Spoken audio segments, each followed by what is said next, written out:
அனைவர்களுக்கும் வணக்கம். ஸ்ரீ நவகிரக கருப்புசாமி நல்லாசி, கொல்லிமலை மாசி பெரியண்ணசாமி அருள் அனைவர்களுக்கும் கிடைக்கட்டும்.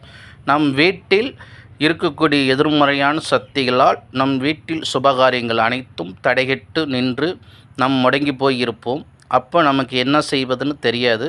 அதற்கு ஒரு எளிய பரிகாரம்: 10 ரூபா திருநீற்று பச்சிலை, அதுக்கப்புறம் கருந்துளசி, அதை ரெண்டும் 100 கிராம் இலைகளை பிரித்து அதை நன்று கசக்கி அதோடைய சாறுகளை எடுத்து அந்த திருநீரை கலந்து அதுக்கப்புறம் அதை உணர வைத்து கருப்புசாமி காளி கோயிலில் கொண்டு போய் திருநீர் அபிஷேகமாக அதை செய்ய வச்சு அந்த திருநீரை வாங்கி ஒரு சொம்பு தண்ணியில் ஒரு சிட்டிகை திருநீரை வைத்து அதை நம்ம சொம்பில் அதை போட்டு அந்த தெய்வத்துடைய மந்திரங்களை சொல்லி வீட்டில் தெளித்தோம் அப்படின்னா நெகட்டிவ் அனைத்தும் விலகும். அந்த திருநீர் பூசுவதனால் நம் வாழ்க்கையில் இருக்கக்கூடிய அனைத்து தடைகளும் நீங்கி நம் சுபகாரியங்கள் நடக்கும்.